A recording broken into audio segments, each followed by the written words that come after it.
Okay, welcome back to another Shadows and Ink podcast, and this is part two of the Bestiary of Blood interviews. And today our guests are Jamal Hodge, Nzondi, I hope I pronounced that right, Is and Stephen Barnes. And we may or may not have another guest join us later. We'll see. And I'm going to let them introduce themselves because they're probably a lot better at this than I am. So take it away. Start, Jamal. My name is Jamal Hodge. I'm a director, writer, producer, but I am also the editor of Bestiary of Blood with these fine gentlemen that I've worked with. And we have like 37 contributors. We have 18 Bram Stoker Award winners in this, three Lifetime Achievement Award winners, and two Grandmasters. So it's a beast of a book. It's Aesop's Fables meets freaking Sounds of the Lambs and Twilight Zone. And I'm just happy to be the architect of this madness. So that's it. Okay, Steve.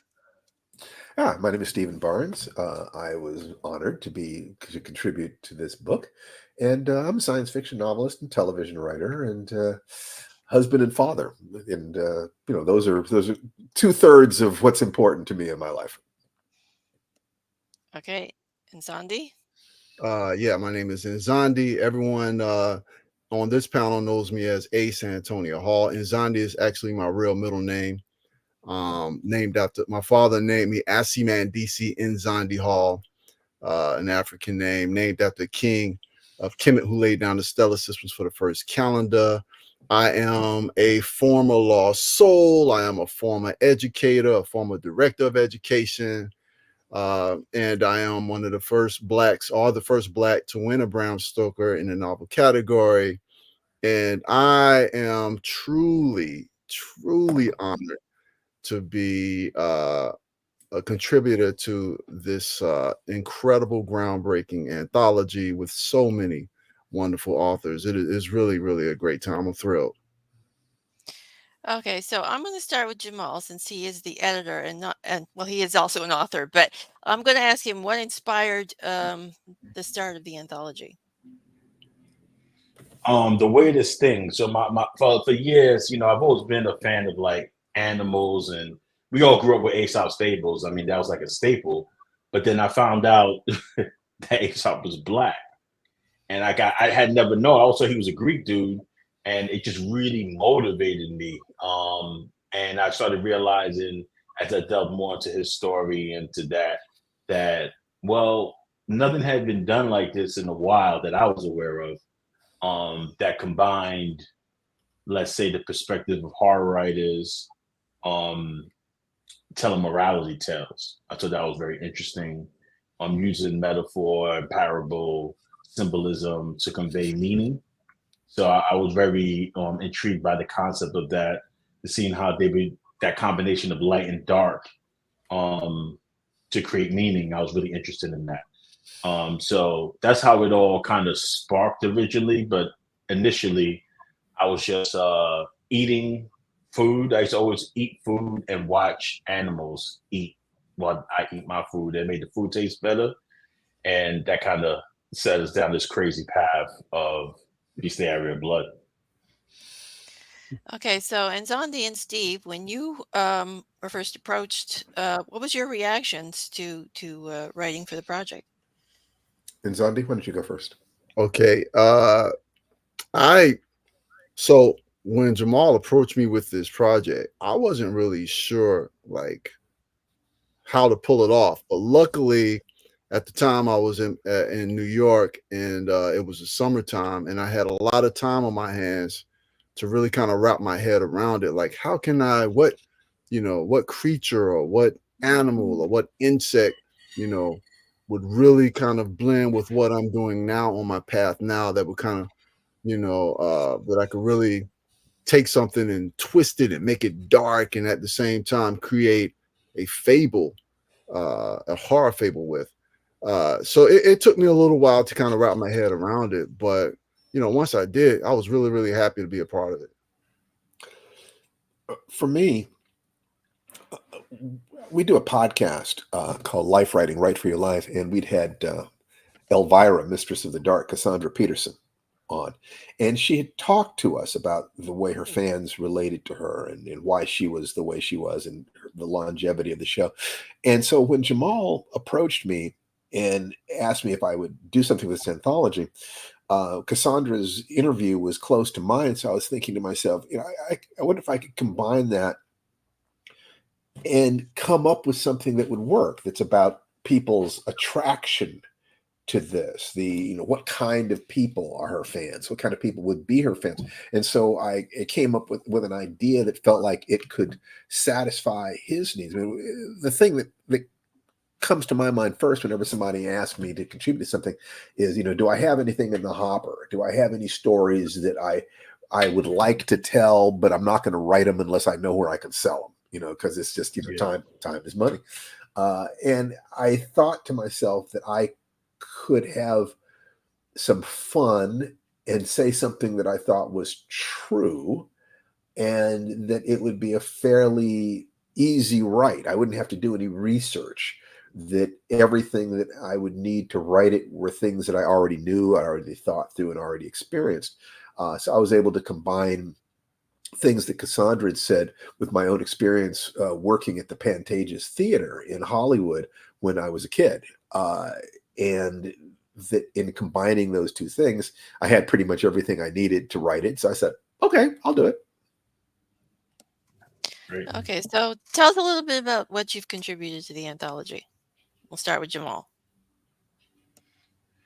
Well, just the idea, I guess. Well, you also contributed a few stories to the. Yeah, I had a few stories. But as the editor, I feel like, so the funny thing about it is that this book originally started and it had like a different form. I was just doing the book myself on animals, but then I felt like inspired by nature itself, that nature is diverse, nature has different voices and stuff like that, and I felt like anything that's in tune with the natural cycles of the world will work well, because all the natural cycles of the world work.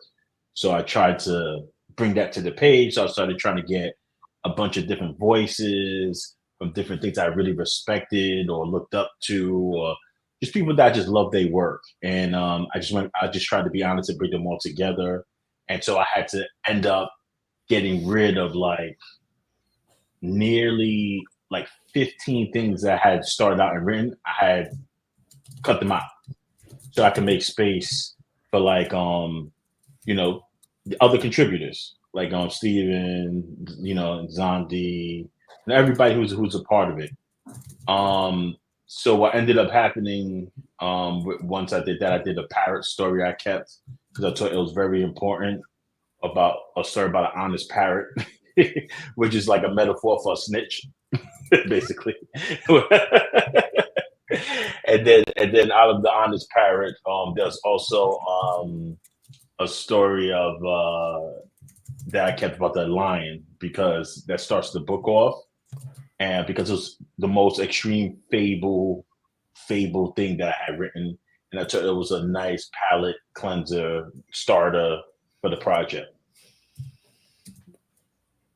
Okay, what about you, Steve? What's your story about? Well, the story is about a television hostess like Cassandra Peterson, pretty much like Elvira, who is doing her last live horror show.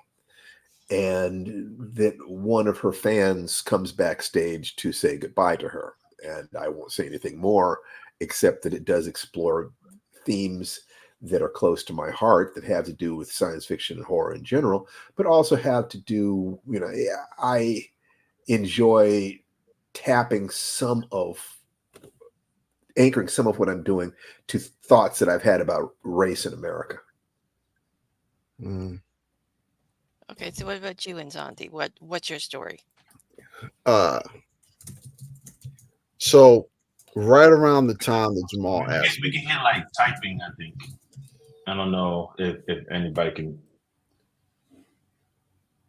yeah, right around the time that that Jamal asked me, I was still writing a novel and doing the research that involves my train of thought now. And my train of thought about nature is a complete turnaround from where, I used to think, or how I used to think.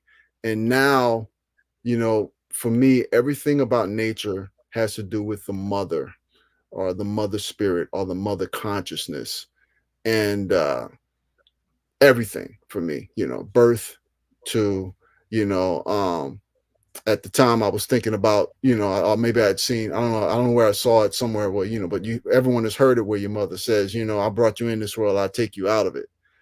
And uh, that kind of held in my mind. And I wrote a story about a mother mosquito, and the number one priority, and some of the themes that are always in my writings has to do with family. And the number one priority of this mosquito was her family.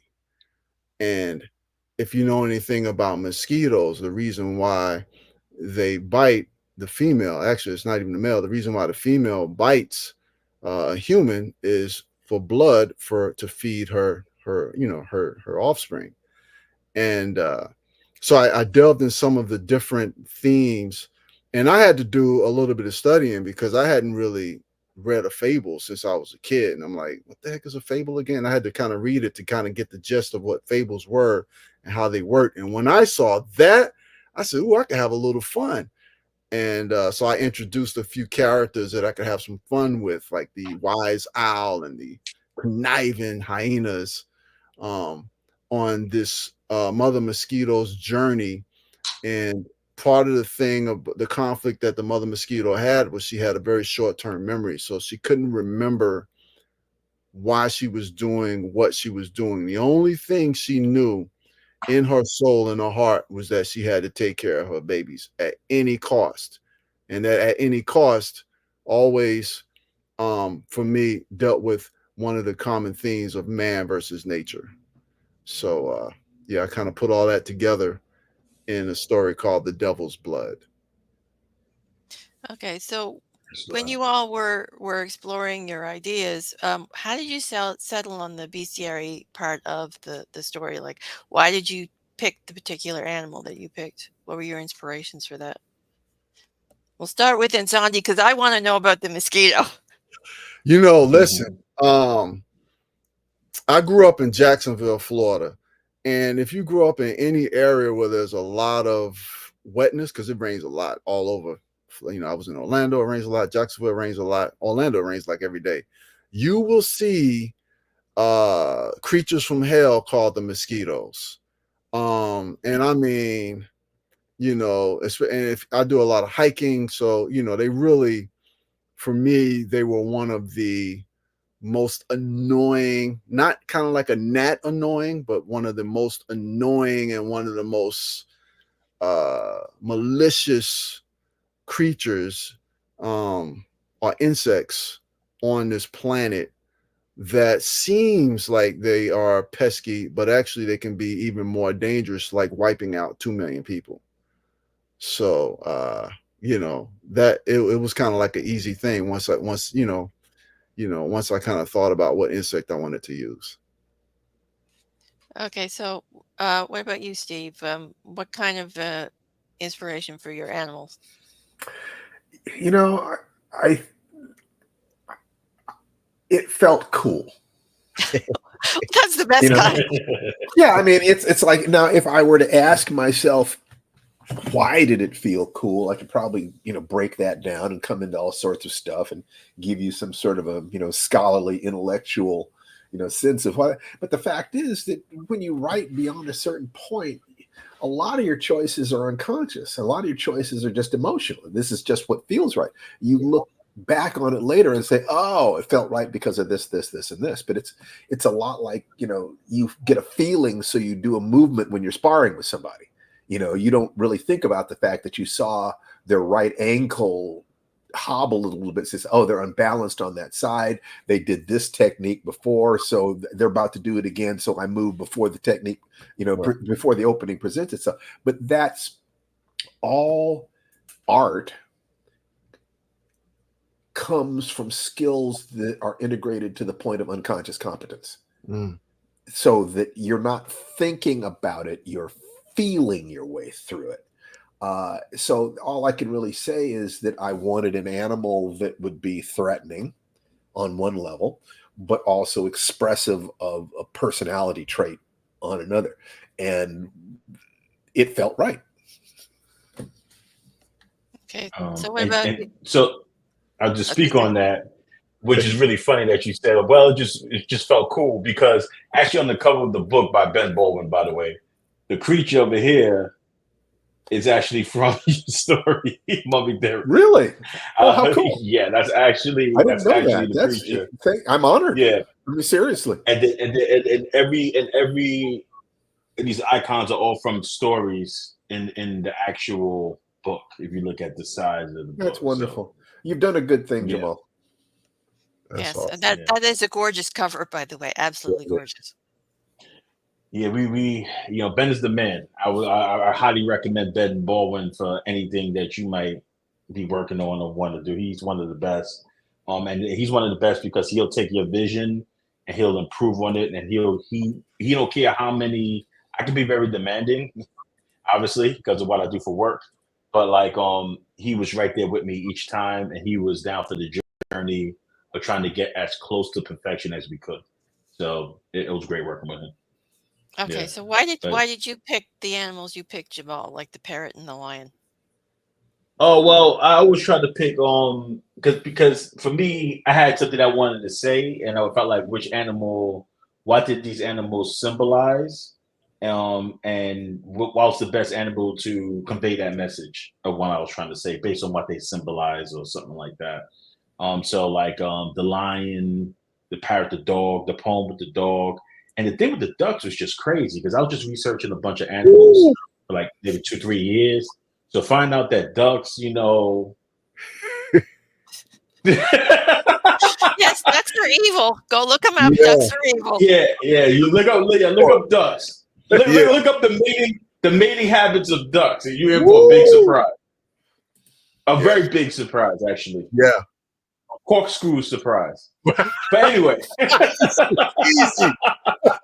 Easy. Ouch. You got everyone intrigued now. They have to look at them. hey. You got to see it to believe it. Yeah. But like Duck porn. There's something new. Yeah, well, on the last episode we had slug porn, so why not? There you go. ducks. Yeah, ducks. Look up some ducks. That's But right. like so for me with dogs, the dog thing is that I wrote a prose poem about dogs called The Epiphany of Dogs. And it's more about how like there's so many correlations between the terminology of pets, of dogs and slavery and slaves. So I wanted to point out that you've noticed that correlation. too, huh? Yeah, yes, indeed, sir. Yeah. I've It's often crazy. thought to myself that people talk about how they like dogs better than they like people. And I think to myself, what do you Yep. want as a slave? Yeah. A dog has to eat Yeah, what there you you go. give him, sleep where you tell him, and if you want to, you can put him down. Talk. Yep. And you say that, hey, that's my friend, and then they're neutering him. You're robbing him of his reproductive rights. You're feeding him what you want to. He can't complain to you. He can't complain to you about how he feels about you. He can't argue back. You know what I'm trying to say? What you're saying. Dogs and children, and this is actually my problem with AI, that we're trying to create slaves instead of neighbors. Exactly, and that always backfires with anything that has intellect. It's inevitable, and it's going to be real bad with AI because they're going to be the first thing that's actually smarter than us, and we also rely on them too. So it was just kind of like the same thing I was trying to point out with the dogs and stuff like that. So I did that with dogs. With the lion represents strength, king regalness, all these different things, and it's about how trying to please people. If you keep on giving up the parts of yourself, you'll end up not being what they wanted anyway. And then the same people you sacrifice everything for, you're not what they were attracted to in the first place. So now they're no longer attracted to you. So how you have to have a certain level of internal strength, even in the face of the things that you love. And then the Honest Parrot was more just about the dangers of not knowing when to not be honest, not honest, but when to just keep your damn mouth shut. Is that Yeah. some people feel like it's nobility in being honest all the time, and usually those people end up being punished by the liars. So that's all it was. Okay, so you touched on this on a little bit, but so when you came to the idea of having to write a fable, so how did you tackle it? Did you do the research? Did you wing it? I believe Nzondi already mentioned that he researched it. So what kind of research did you do? We'll start with you, Nzondi. Oh, with me. Just pulled up Aesop's. I pulled up quite a few fables. I pulled up, when I say pulled up, I mean I Googled African fables and stories. I may have pulled up maybe about 10 or 12 and read them to get a really feel for the tropes of it, and the characters in there and how they were used. And once I read about 10 or 12 of them, I kind of had an idea of how I wanted to write mine. And actually, I still wrote it in a way where Jamal came back and was like, maybe you should do it this way. And then I flipped it and changed it a little bit. So if it wasn't Jamal, it wouldn't be the way it is now. Okay, what about you, Steve? Did you do any research or did you No, just I think that there are two different ways of approaching story. They're not really. It's not really binary, and I use both. But uh, my writing mentor Larry Niven rarely did research. He would generally, especially on short things, but he's researching all the time. He's studying all the time. Mm-hmm. He's absorbing stuff all the time. So he tends to write things that are already in his mind and already bumping against each other. To the degree that he can do that, it's Wait. But you and Larry are like geniuses, so that's a little bit different. The both of you guys No, knowledge. I look at genius as what is a term that is applied to people who have focused their attention on a finite number of things over a long period of time. Okay. And you get clarity on those things. But you can find that, that's the only talent I've ever seen is focus over time. So if you're saying that focus, you notice I'm not arguing with your calling me a genius. It's like, say, okay, well, thank you. The process of learning on that deep level of mastery, which I've looked at a lot in a lot of different things because that's of real interest to me, goes from, it's that process of going from unconscious incompetence to I don't know what a bicycle is, to conscious incompetence. I know what a bicycle is, but I don't know how to ride it, to conscious competence. I can ride a bicycle as long as I'm concentrating on it, to unconscious competence. Look, ma, no hands. It is the same thing. It's why Michael Jordan did 1,000 shots a day. So he would have unconscious competence by the basic things. That's when your genius comes out. So I look for the things that I already feel and understand. I can feel my way through it because I feel like that is how I can express my genius. Now, if I needed to learn something for the story, learning is taking something new and attaching it to something you already know. It's like, so like, oh, this kind of steak would be similar to that kind of steak. So I've eaten steak, so now I can write about the experience of eating a steak that I've never eaten before. And people will, Kobe beef can't be that different from Wyoming beef. So in this story, because I had already had thoughts about race in America and the masks that we wear, I'd already had thoughts about what it is that attracts fans to horror. I'd worked at the Pantages Theater, so I knew the underground in the Pantages Theater still had vaudeville act, spaces down there and posters and so forth. So I look for the ways the things that are already a part of me slam up against each other in the darkness of my dreaming mind, and you, if it flows from that, then you're having the easiest time of it. And I'm not worried about learning things intellectually. I can focus on what is the emotional truth of this. What is the truth of this? Who is this person? What is this world? Those are the two things that we write about. So to the degree that I know people and can understand the monster and the host, I can kind of feel that. And to the degree that I understand the world that rejected him and would reject her if they knew what was under the mask, then I can write it as a parable. I can write it as a fable, more or less. Once upon a time, there were magical people who were thought of as ugly and had to hide themselves. And the connection between the monster and the woman who feels that if people knew her race, they would reject her and has logical reason to believe that this is not a delusion. Those two threads touch each other in my heart because I already thought these things through. And I think that this is the task of the artist, is to have a point of view. What do you think people are? What do you think the world is? And you're constantly relating everything that you learn to those things so that you can simply write from your experience, but that experience is constantly being updated and constantly refined, and you're constantly learning and you're constantly researching and you're constantly talking to people, and all that's, to me, that's what artists do. And so when you do that enough, you do get to the point where you can simply say once upon a time. And it's that thing about, if you really understand something, you can explain it to a 6-year-old.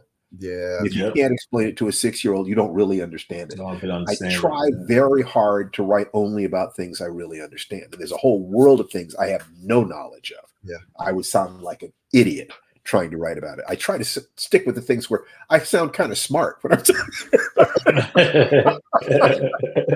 Don't get me talking Stay in the genius places. That's exactly right. I stay in my genius places. That's exactly it. Yep. I love the fact that you say the different levels and getting to unconscious competence. I love the way that you broke that down and explained it. And in a way, I can kind of relate to that. I used to teach my students, don't practice until you get it right. Practice until you can't get it wrong. That process of practicing until you can't get it wrong is having it where it's, muscle memory, where it's just. That's exactly. See, that's it right there. And we all have that. Yeah. Everyone has experiences of that. Remember, look at every baby trying to learn how to walk. They're going through exactly those steps. Every single one of them. You went through those steps with walking and talking and riding a bicycle and making love and any number of other things. All you have to do is remember what that path was and apply. It's like Jerry Pournelle, one of my other mentors. Know one thing, now that's Musashi Miyamoto. Know one thing, know 10,000 things. So once you have mastered anything, you know how to master anything else. Woo! I believe that's true. Yeah. So find the thing you've already mastered. How did you do it? Just do that again. And apply that. Yeah, just apply that. Powerful. Yeah. Yeah. Excellent. So what about you, Jamal? Did you do some research? Fuck that, Jamal. I gotta follow Stephen Barnes. That's right. I do not envy you. Don't follow my act. Well, bring on your own. I do have a take on genius and talent.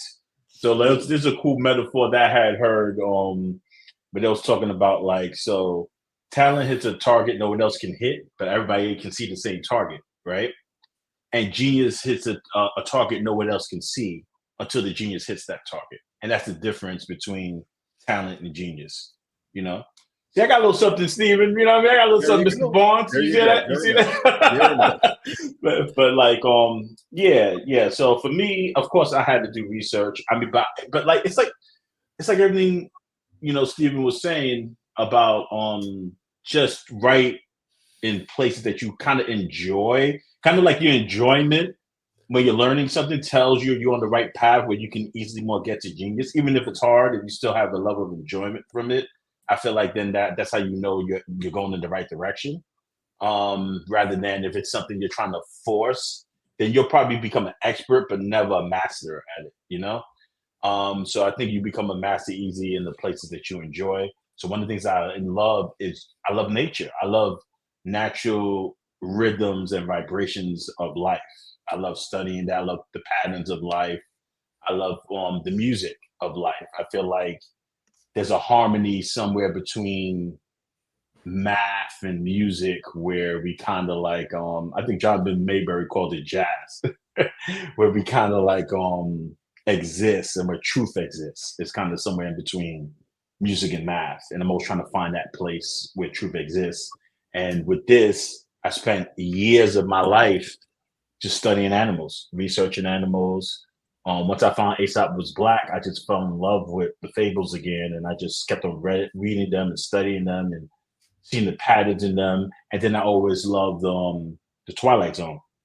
So in my mind, I was like, why not connect the two, combine Aesop with the Twilight Zone in modernity with some of the most genius writers, most brilliant minds, people who had like a lot of integrity in their stories, and I felt like they stood for something when I read them. Like they had a clear voice and direction. So that's what I was looking for with everybody who I selected. So that's the thing in common, that everybody, even though they seem really, really different and they come from different walks of life, races, places, faces, I really felt like the common thread in everybody is that there's a level of vulnerability and authenticity in their work. So that was pretty much what I did. Okay, so Did when you you were see how right, he made that his? You see how that was Jamal's expression of his genius? You see that? That's how you pull the plow, Jamal. I loved that answer. Thank you, sir. okay, so when you were writing your story, what did you want to explore in terms of subtext and allegory? Hmm. We'll start with Steve this time. Yeah. Okay, start with me. I wanted to look at the masks. I mean, I think that there was a racial metaphor underneath what I was doing. Whereas in fandom, I think that there's often people who feel like the world does not see who they are, because they're geeky or neurodivergent or too smart or awkward physically or whatever. And I was relating that sense of monstrosity to the experience of unforgivable blackness in America. The self-hatred that is very easy to have when the entire culture tells you that you are less than, that you are unbeautiful, that you are only beautiful if you straighten your hair and thin your lips and do this and this, that, turned Michael Jackson into what he ended up being in that particular sense. I thought that would be a decent operating metaphor that I could touch without making the readers too uncomfortable. That by having that monstrosity and touching the fan space, I was hoping to create a bridge of understanding of that feeling of this is what it costs to feel like an outsider. So let us be gentle with each other. Let us understand that we're all struggling with these things. And I felt like if I could do that within the context of a story, that I would have done something valuable. Horror is not my wheelhouse. It's my wife's wheelhouse, and that's what she does. So we had lots of conversations about, how far do you go? How do you create this mood? How do you generate these emotions and then use them to create a little epiphany moment? How do you pay this off? How do you build this up? So there was an additional dictate that I had. Let me learn more about how to do this. I have the opportunity to learn because I live with one of the world's great horror writers, but I have to empty my cup to do it. So in writing a story where the research was not necessary, what I got to do was discuss process. I'm not worried about the facts in the situation.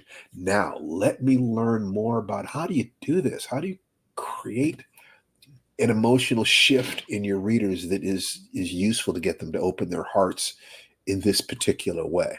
So I think that says what I think I can say about the philosophical subtext of it, and my intent partially to communicate and partially to learn to be a better writer.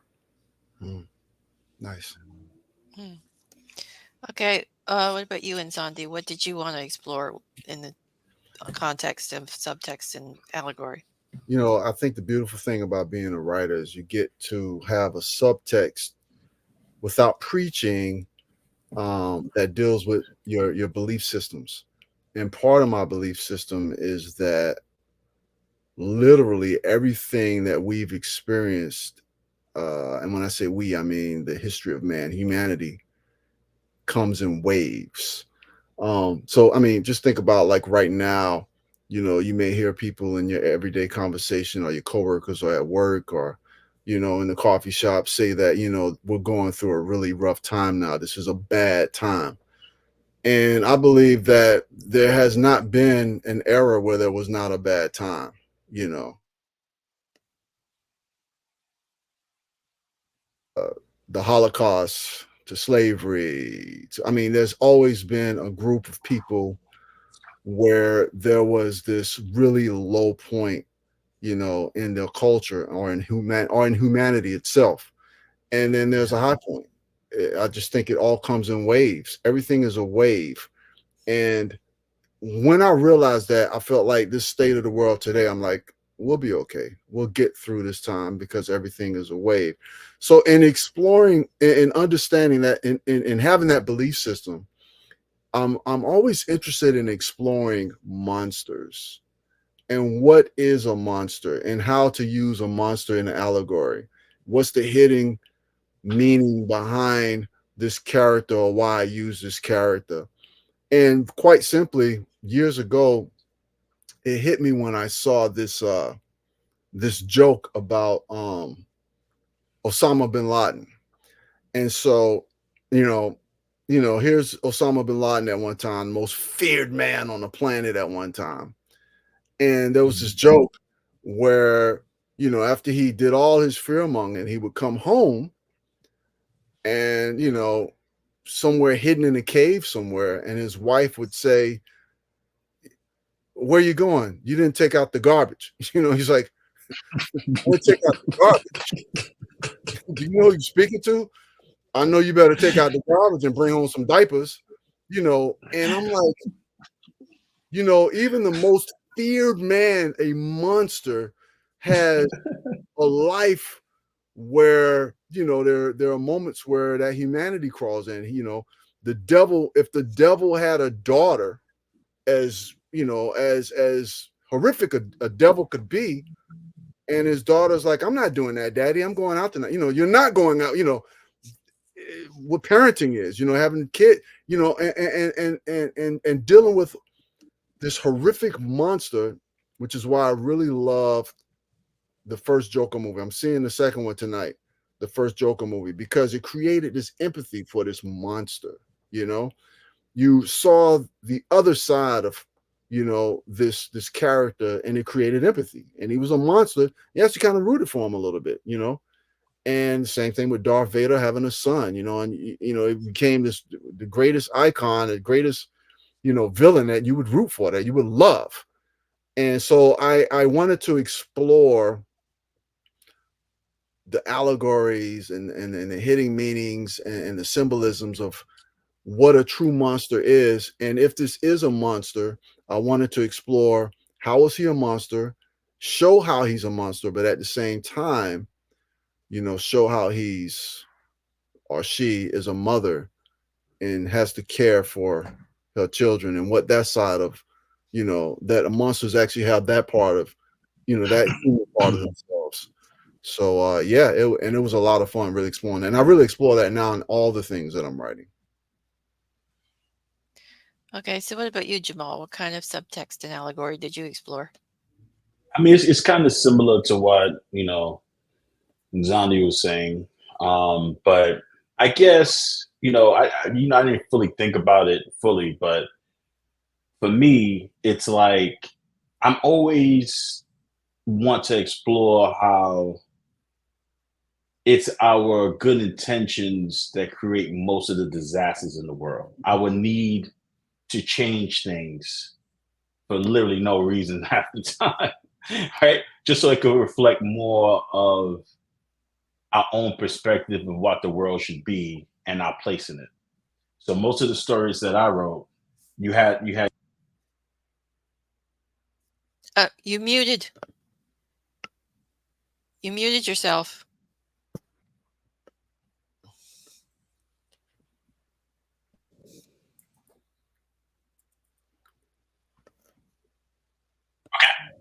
All right. Yeah. So most of the stories that I have or are all about, if you look at it, if you really explore it, is I'm trying to I'm trying to show the reader the importance of compassion on some level, that everything is as alive as you are, or as important to itself as you are to yourself, or more so even. And I try to do that by showing what happens when you have good intentions without conscious or emotional or mental or even spiritual like developmental concern. You know, so a lot of the disasters that happen, like in the Honest Parrot, you know, the parrot is doing the right thing, but the right thing is not always the right thing. Sometimes it's based on context. He's not engaged in the emotions of the people and the other species around him. It's more like he's doing the right thing, just more to elevate himself over others. You know what I'm saying? It's not a true morality, so to speak. It's more like he's just gaining power by weaponizing the right thing, so to speak. So like a lot of the stories, you know, in the Fable of the Lion, you know, it starts off as the right thing, but then it just keeps on going and going. And it's like, what's that point where what you perceive to be the right thing becomes the wrong thing? And I like to explore that in my stories. I like to just find that the duality in morality and our nature as human beings, and I use the animals to kind of do that. So, you know, Okay, so what was it like crafting non-human characters? I mean, it was well, fun. Go ahead. Go ahead. Sorry. Go ahead. you know, I'll just start because I haven't for a while, but I'll just finish saying, like, to me, it was like non-human characters. It's always been symbolism where, as humans, I think we naturally humanize everything around us. It's like kind of like we give meaning to things. We're like meaning making machines. So we just kind of go out and we kind of imprint sometimes that anyway. So it's natural and easy to do that. It's almost reflexive to do that. To look at a line and be like, oh, I know a guy like that walks like that in my hood. Or see, see, you can look at the animals and find the people you grew up with, your friends, is like some of their personalities and things like that. So for me, writing it to me was pretty fun. It was just fun. It was smooth. It was kind of easy. But I felt like the challenge was like staying true also to the animal itself, based on its actual nature, and how do you implement that in the story where it's human but it's not too human. So finding that balance was it was fun. It was really fun for me. Mm. Okay, so what about you and Zondi? How is it for you crafting a non-human character? The best way that I can explain crafting a non-human character is with this brilliant, brilliant piece of reading called Endless. And it kind of goes like this: in the lasting hour of evermore, in the creeping silence of the dark winged raven, the blind eyes see the rivers flow in circles, forgotten in the night, in the never ending hour of the hollow heart. Near the edges of forever, the sky cracks azure pale, blossoming breath of endless. The breeze blows roving time and mislaid notes of sorrow in the hour of evermore. Now, who wrote that? Ha ha! Ha ha! Who wrote that? How did you find that poem? Listen, that is a brilliant poem by our very own host, A.F. Stewart.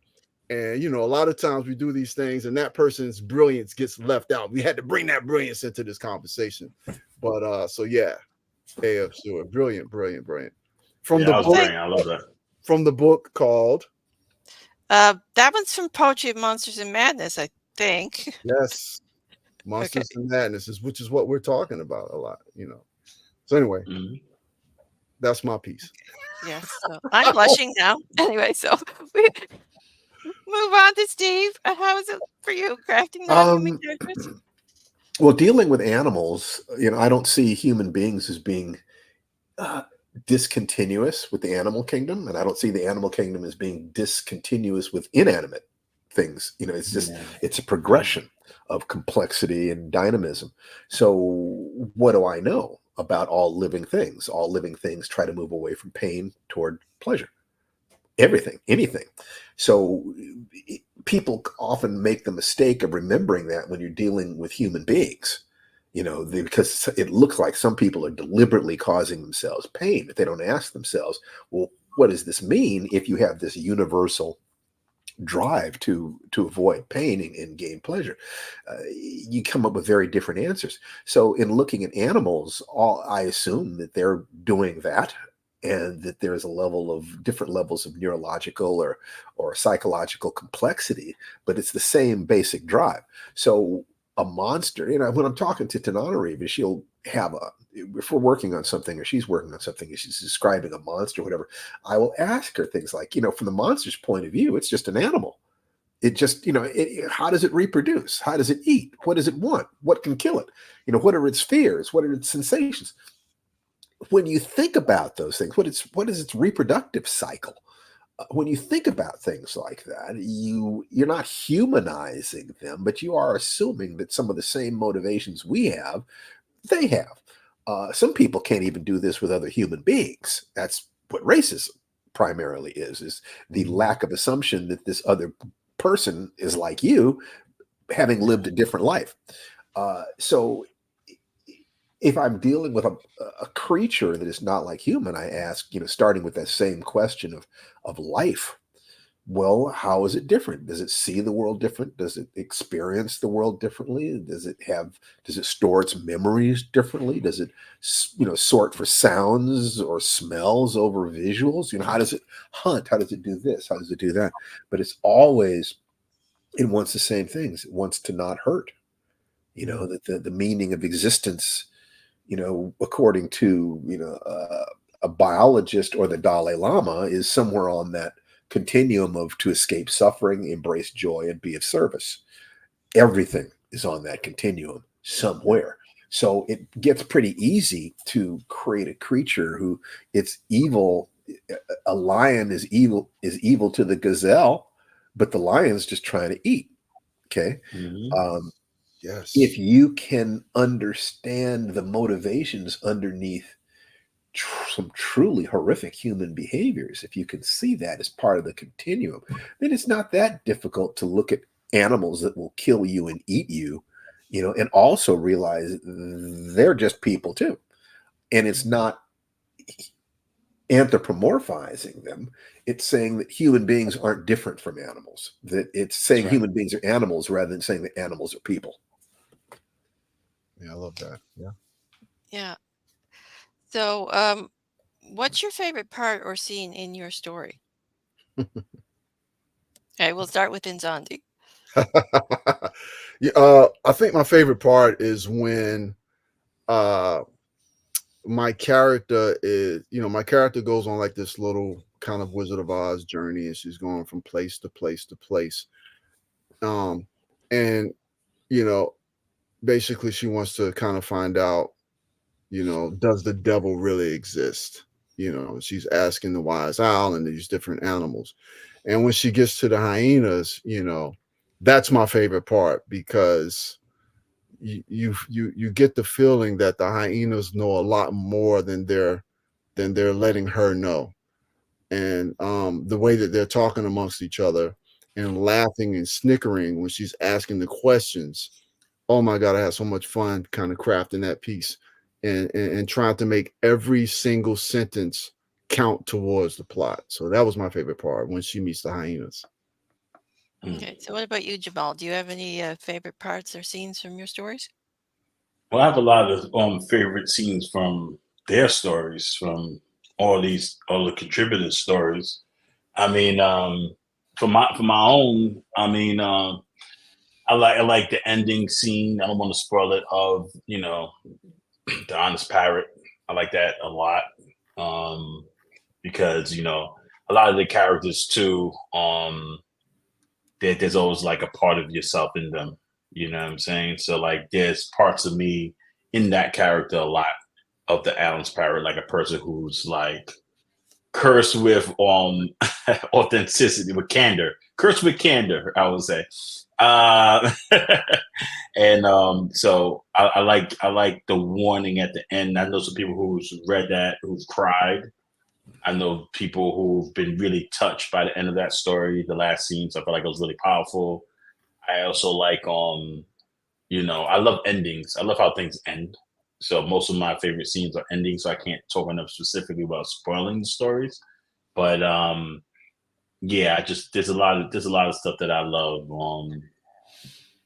in the entire book. Like every story in the book to me was a story that I loved or impacted me in a hyper emotional or cognitive way.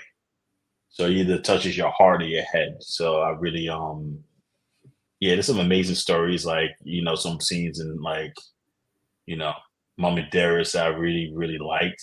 I really connected to me as like a person of color, like how she had to hide. And I feel like a lot of us, we go through stages as people of color, and that book and that story in a short amount of time kind of compresses that experience and lets you feel that and empathize with that. You know what I mean? So I love that about that. I love In the Devil's Blood, just like the journey of discovery, and how you don't have to understand to accept,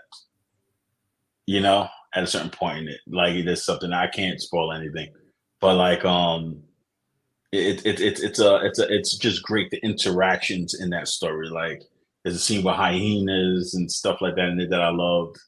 But I let them speak on their own stories. But yeah, I just loved a lot of I love every story in the book. Okay, so what about you, Steve? Do you have a favorite part or scene in your story? Yeah, I think that it was when my lead character, Mummy, left the stage and went to her dressing room. The reason would be that the dressing room is going to be the place of transformation, the place where the thematic elements are going to come together during a conversation. So the descent from the normal world into the magical world of transformation also was about my own experiences, early experiences in Hollywood, where I dropped out of college Hmm. and started getting any job I could anywhere in Hollywood to try to work my way in. And so, working at the Pantages Theater, that used to be vaudeville, I would, go downstairs to get bags of popcorn. They did not pop their popcorn fresh. And there were all these artifacts from, like I said, vaudeville, the dog kennels and old posters and stuff like that. So she is losing her dream because she's losing her show. So the different stages that she goes through represent what she wanted to be a part of. Okay, what she wanted, but it also represents what I wanted to be a part of. So at that moment, writing about that, I felt my own fear, my own insecurities, my own sense of, can I do this? You know, it's a terrible thing. Everyone has the demons that they're dealing with. We all have that stuff. Mine, what I had to do was feel like, in a fair world, I'm smart enough and energetic enough and creative enough to create a career for myself.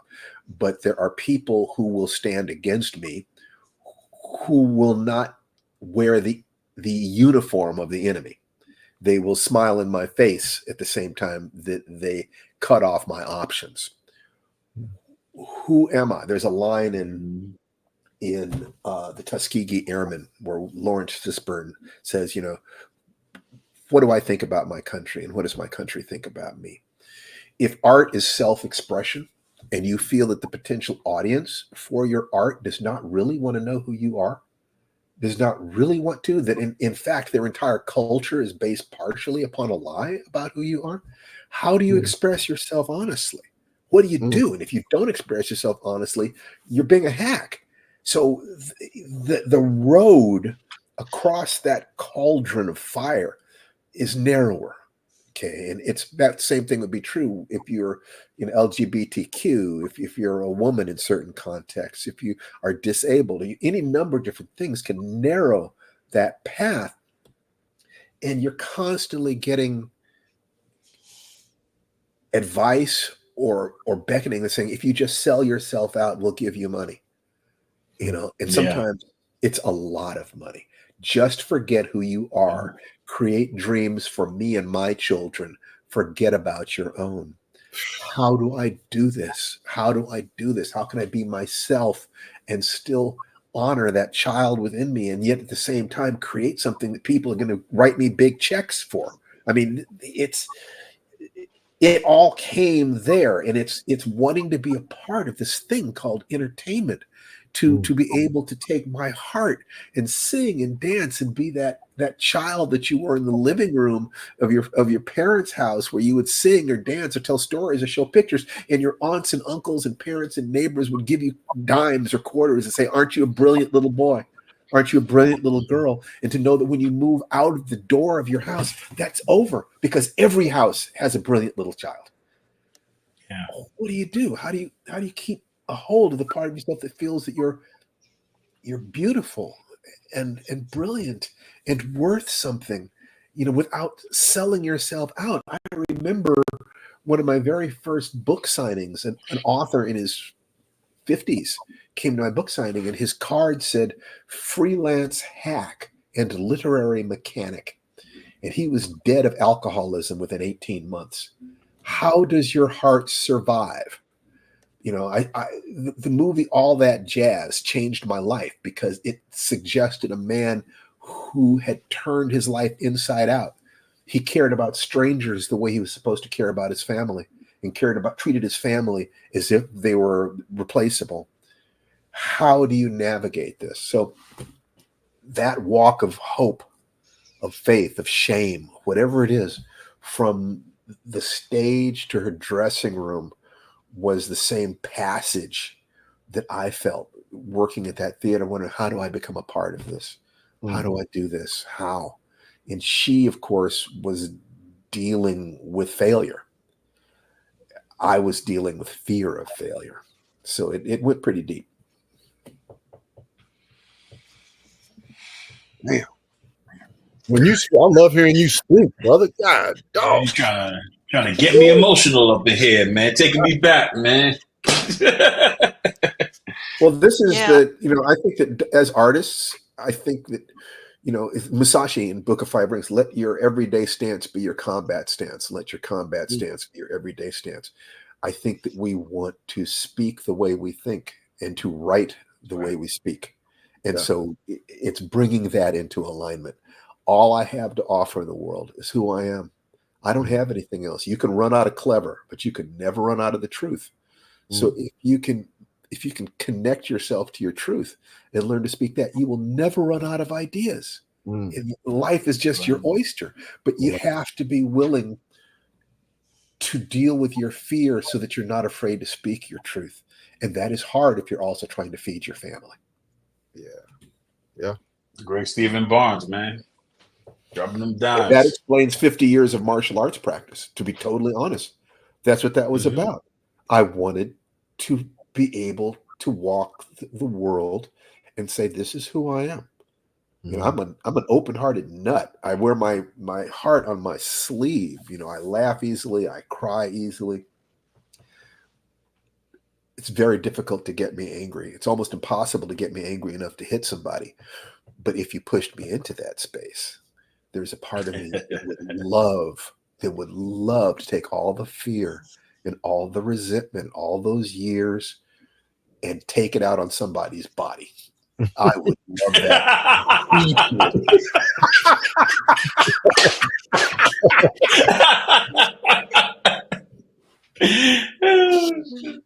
Just keeping it real. Yeah, keep it a buck, man. Keep it a buck. Okay. On that note, we will ask the next question is, how is your progress when you were writing the story? Did you have any problems or did it go smoothly? And we'll start with Jamal. How As was well, I you don't should. know. I mean, I started writing these things so long ago. I mean, for me, I'm kind of like, I don't know. There's this old video game called Mega Man. I don't know if you guys remember Mega Man. So a lot of. You remember Mega Man from Capcom? He would shoot like the like Axeman, all these other different people. He would take their abilities and get stronger in the game throughout the game. You not play that game, Zombie? I don't know Dang, it. you missed out, man. You missed out, man. Mega Man was a joint, but like a lot of things for me is that I learned very well through osmosis. So I'm like a person that can watch people and kind of because I always live openly. I always live openly. So I was kind of bathed in the genius of all these incredible writers, which helped up my own game. You know what I mean? Just seeing how they approach story and attack story I can and their promise you that you had philosophies and earned together. your way into that circle, Jamal. Yeah. Thank you, man. They were not thinking we're a genius and he's just Jamal. They were all thinking, look at the circle of geniuses I'm in. Thank you, sir. Yeah. Thank you. Yeah. But yeah, I kind of like, I knew that there was a big responsibility that I had stepped up to try to do, but ignorance is also a superpower. So sometimes when you don't know what you can't do, it allows you to do a lot more than you would believe you can do. And yeah, I with these stories, I really just got better from like reading the stuff and it helped me improve as a writer. And then I took my own writing and I just let it flow. Like I was right from a place of honesty, like Steven was saying, like just be your authentic self, trust your voice, and attack the page. And it's just kind of like I just was living in that space. So I had a lot of fun with my stories because it's like a chance to kind of like flex your. That's what I love about Fables. They allowed you to kind of put your philosophy forward, and you could be a little bit more on the nose with them, and it's acceptable, right?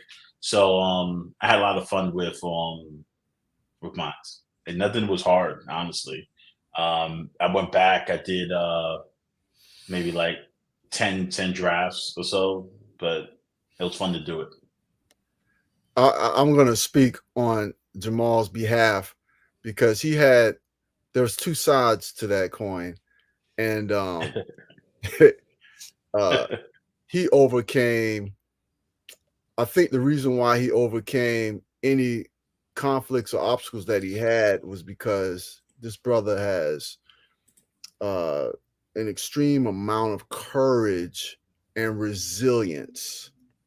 And I think it was his resilience that brought this project together as it's come.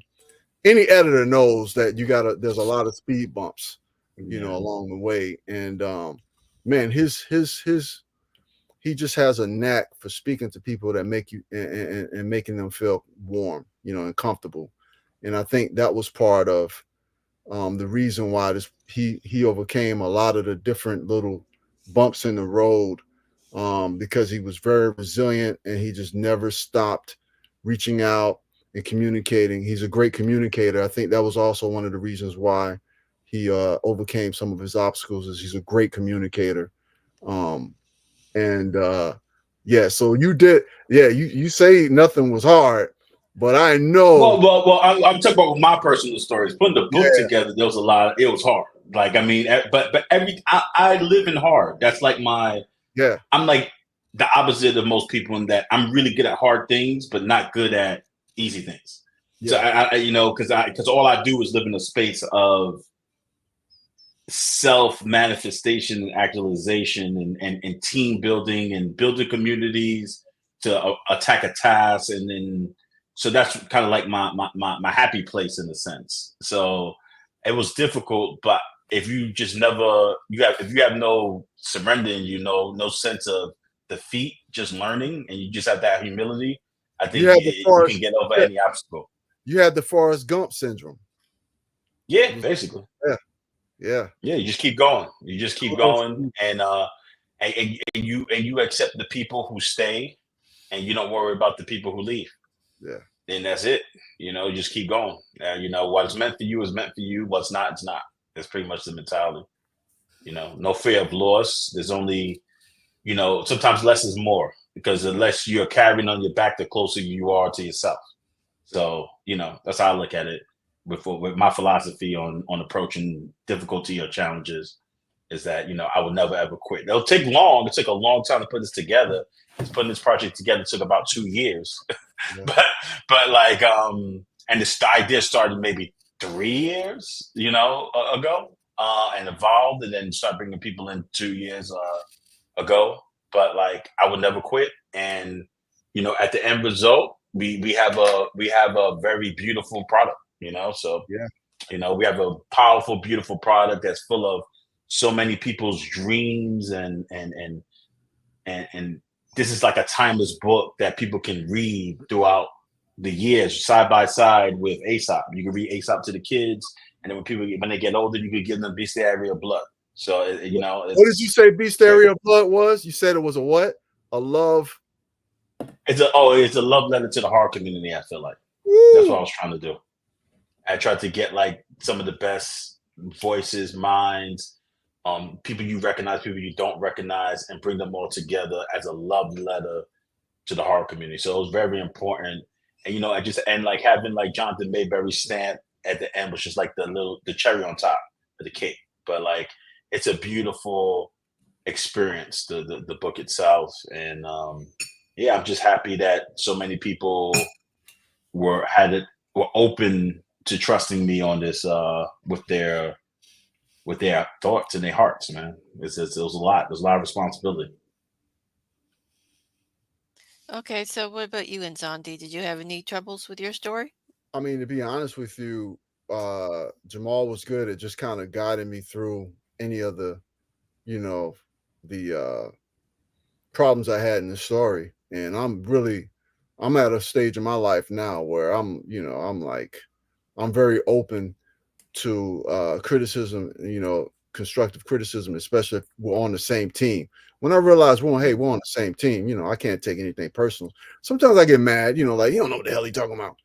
But you know, once I kind of dial that back a little bit, you know, and just open my mind and my heart out, I'm like, okay, yeah, this is right. Yeah. And because we're building something together. So yeah, I had some different little speed bumps, but you know, Jamal helped me get through them, and it was cool. So yeah.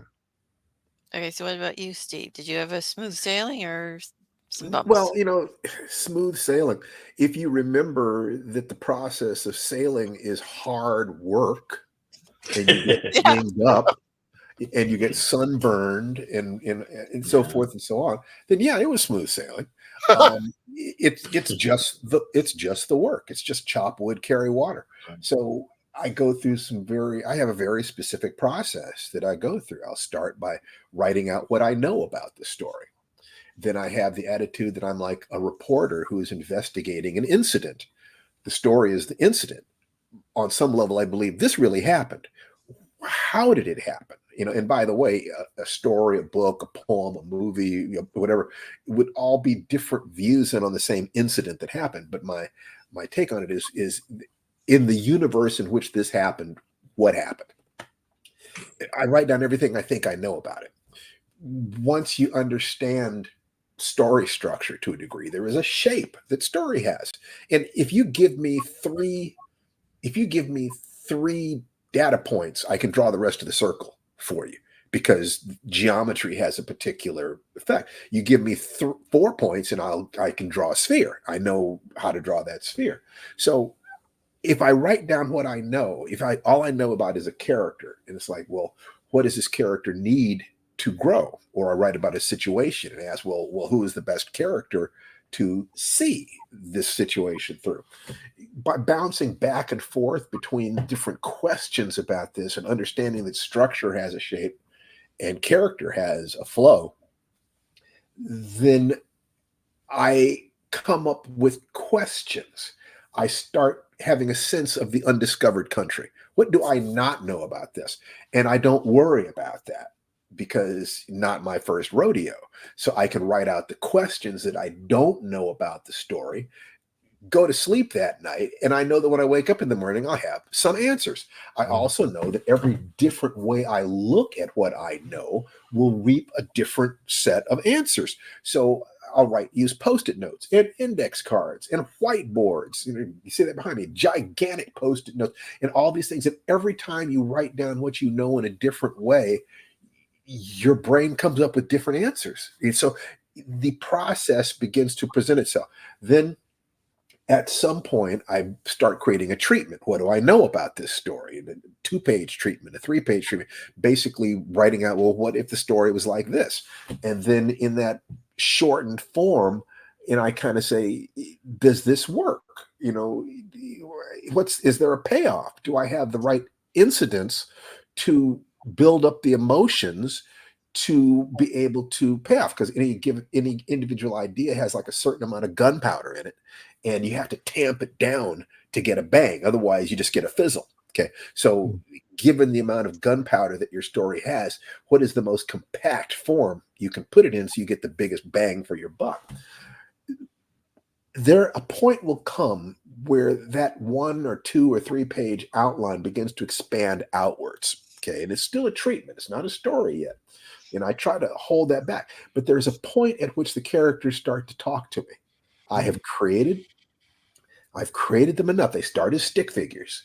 It's just moving them through the territory. The territory starts as a shadow world and slowly becomes more distinct, very slowly. And I trust that that is a process over days. That's not my conscious mind. That's my dreaming mind that is doing it. So the adult part of me is doing the work, and I just pass it on to little Stevie inside me, and I just trust that that little scamp is going to get to work over it overnight. And when I wake up in the morning, I say, "Well, what have you been up to, you little bugger?" He said, "Oh, Dad, I've been doing this and this. And look at this fun stuff I did over here." It's slightly psychologically, I could probably use some treatment, but it works.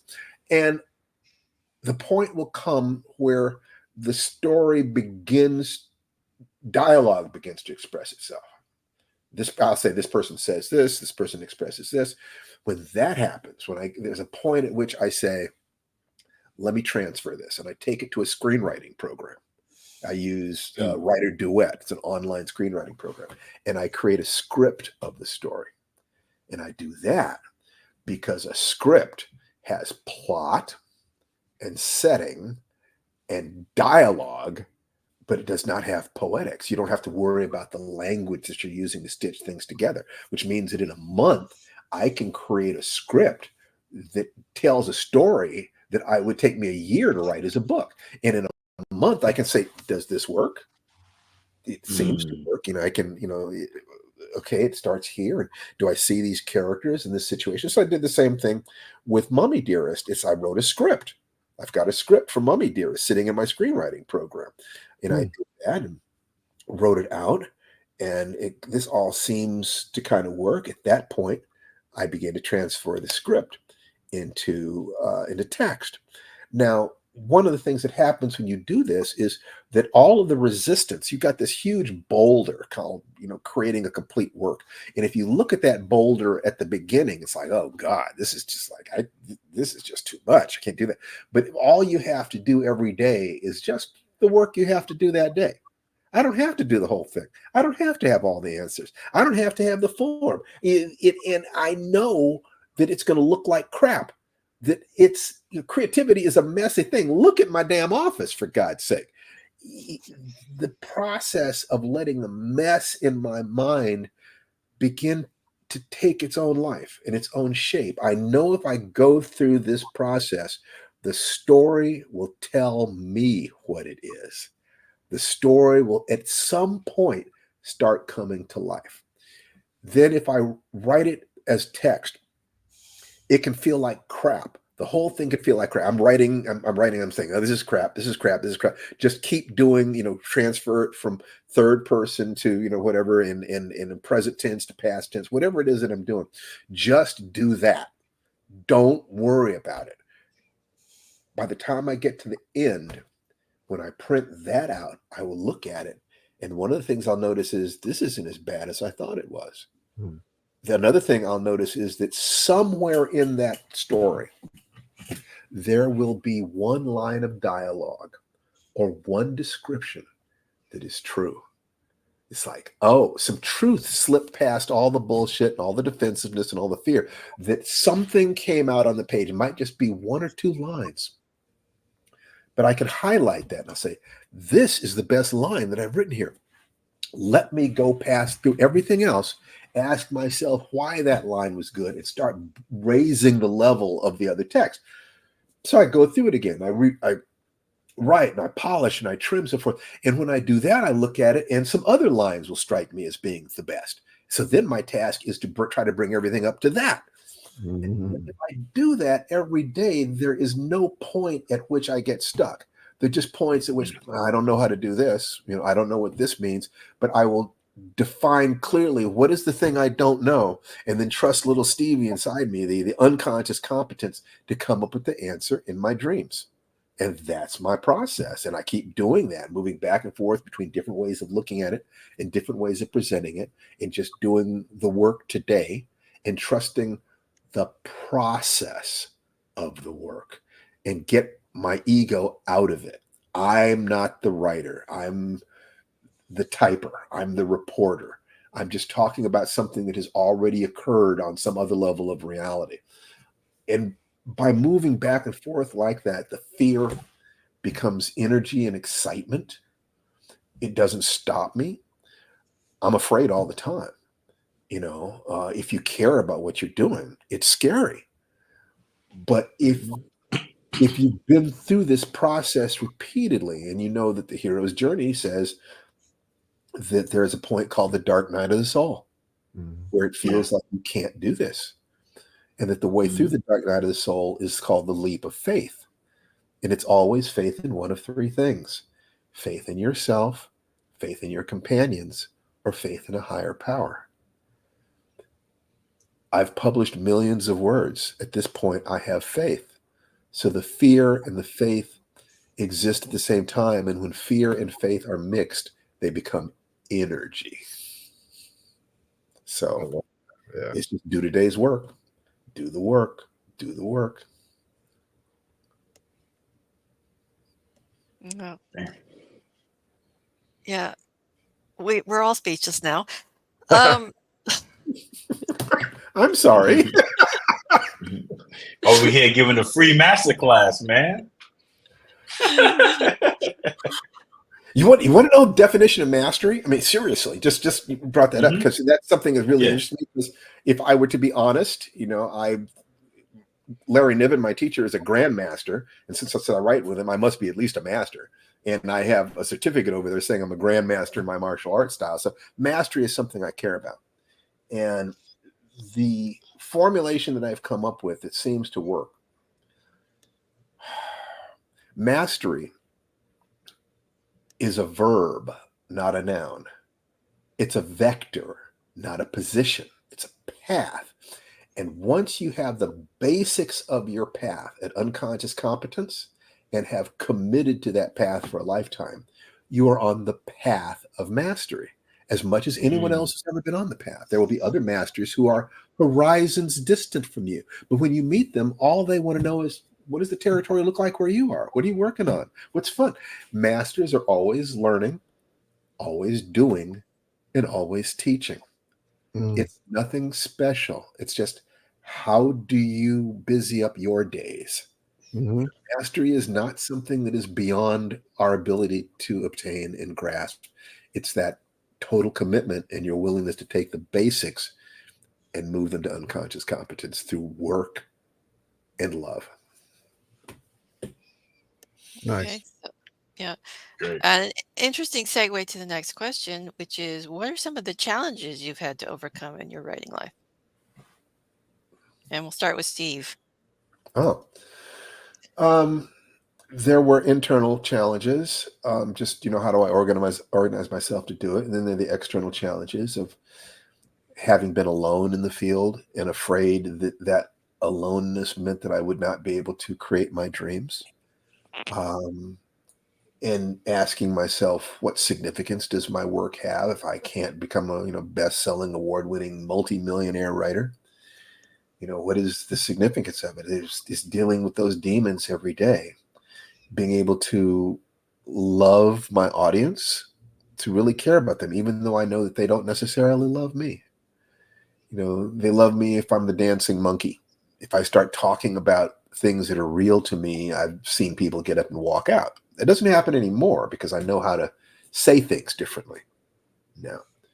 But it's all that question of what is the world, and will the world welcome me, and who am I?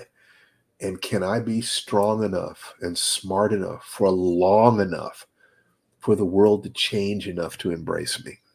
Uh, I figured it would take 1 or 2 generations for that to happen.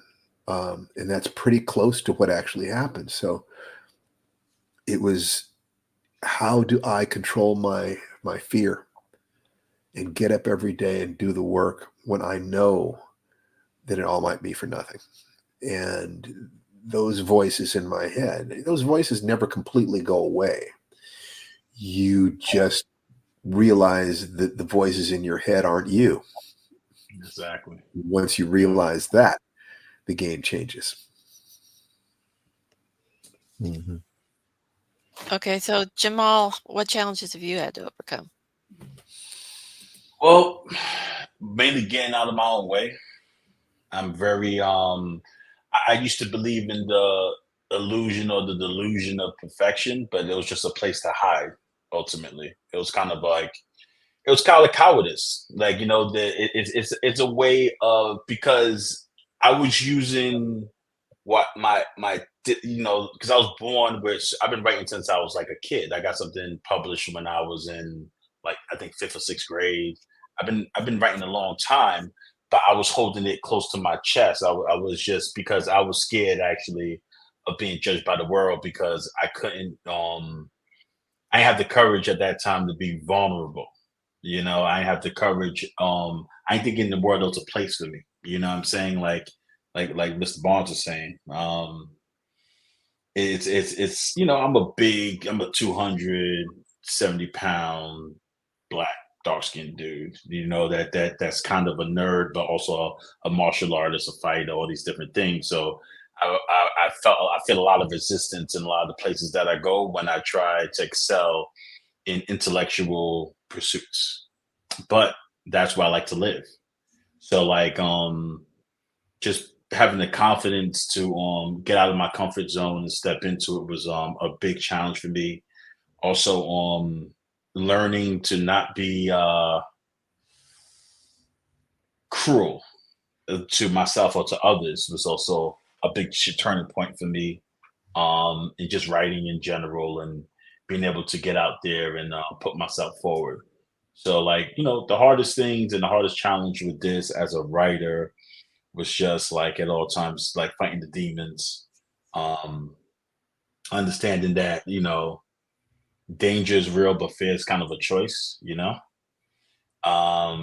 So yeah, just kind of dealing with those things. But as an editor, the fear was it was just caring about everybody else's work so much, like that pressure of, it's one thing to have your own baby, but to take care of somebody else's is a huge responsibility if you're a person of integrity.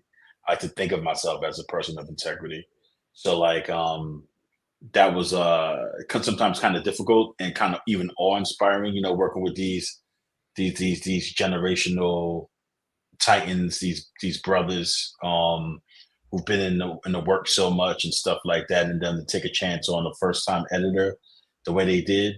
um it was a lot of pressure. So, like, I had a lot of difficulty getting out of my own head.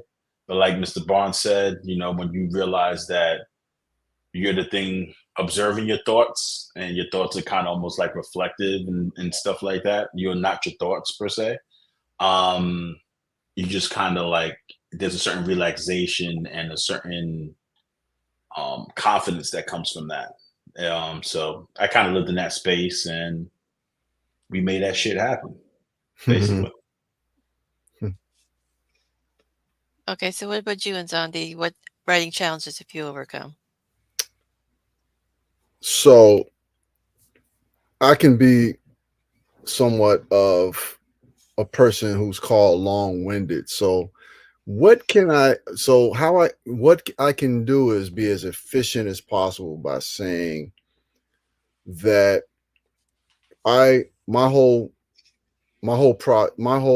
process was progress. So my process is progress, and what I mean by that is I really started out at the very, very, very, very beginning. Um, I was when I before I started writing, I was the a director of education for the Civil Learning Center with about 12 years of education behind me in New York City as a English teacher. And before that, I was doing, I started at the bottom of that, and there was this void in me. I wanted to be creative, and even in college, this creative part of me that wanted to come out came out at a young age, as a lot of people who we look at today as legends, when they were younger, they were dancing and singing and acting and, doing theater and vaudeville. And so by the time that they were adults, they had mastered those different talents. That wasn't for me. I started around, 17, 18, and I started in music while I was going to school for filmmaking. And I was the first part of that. If you know the full quote, jack of all trades, master of none, I was the first part of that. Although it says oftentimes it is better to be a master of one, which is the second part that people leave out. Yeah. But I was doing all these different things and never really fully taking it seriously. And so once I finally started to take it seriously, back in 2008 is when I quit that nearly six-figure job, and I went to my first book fair. It was the WeHo West Hollywood Book Fair. I went to my first book fair and I met Alexandra Sokolov and Heather Graham, the writer, horror writer, romance writer, not the actress. And they, just upon meeting them, took me in. 20 minutes after meeting them, talking to them, exchanging information, I went to this booth called the Greater Los Angeles that the Greater Los Angeles Writer Society had, and I met Phoebe, this no Phoebe, who was, come on, darling, you signed up. So I didn't want to sign up. I started going to, they had meetings, regular meetings once a month. So I started going to these meetings. That was 2008. That's when I met Stephen Barnes, and I met so many different people, Larry Niven. I met so many different people, and I started volunteering. So I really still didn't know how to write yet. I went to a meeting. I think we had dinner together with David Gerald. He said, Ace, it's going to take you about 1,000,000 words before you know how to write. And he was right. It took me maybe about, I think my first book, which was the worst book ever written on this face of the earth, it had everything in it. Denise said, Ace, she was a literary agent at that time. She said, Ace, I read your book. It has everything. We call this the kitchen sink book. It has everything in it but the kitchen sink. I'm like, that's what it's supposed to be that way. It had agents in it. It had natural disasters. It had zombies, vampires, special agents. It was trash. And I think it took, that was about 70,000 words, 80,000 words. And then I worked on my next book. By the time I had written about 700,000 words, all these different stories and books, I started kind of getting an idea of how to write. So, my first obstacle at that time, I was with my third wife and raising two kids. How do I write and raise kids? So, one of my first obstacles was the time. So, I had to figure out just spending time. And I was still working a full-time job, as an educator. So my first thing was get the heck out of the house, because I had, I would take breaks to eat, take breaks to watch football, take breaks to play PlayStation. And then, of course, my kids with homework and, and then the duties of a husband. So I had to get out the house. So that's when I met Ray Bradbury. He was one of our guests of honor. And, one of the things that really stuck with me, he said, you got to get into the library. He said, make the library your friend. I said, library, that's corny. I started going to the library. And, at that time, I think I was going to the library maybe 2-3 times a week, and it went up to 4 or 5 times a week. And I started going to Starbucks. I would literally turn my phone off, get out the house, go to Starbucks, my first novel that was published, I would I would write from 7. I would go to Starbucks when it opened at 5 a.m. in the morning, bring a bunch of pain pills, and write till 11 p.m. at night when they closed. So getting over that was getting out the house. Turn my phone on, only check my phone when I had bathroom breaks and stuff like that. And I had kids. My ex-wife was like, "What the heck are you?" I had to focus. So I had to get over that obstacle. Once I kind of started doing that, then I started a pattern of, writing a certain amount of words per day. And I would write it down and hold myself responsible. You got to write every day, you know. And then I realized, how can I be a writer if I don't read? One of the things Denise Dumars, who was the one who told me I had a kitchen sink book. She said, "Do you even read in your genre?" I'm like, I read a lot of stuff. I read Malcolm X, I read this. And she said, "Honey, you need to read in your genre."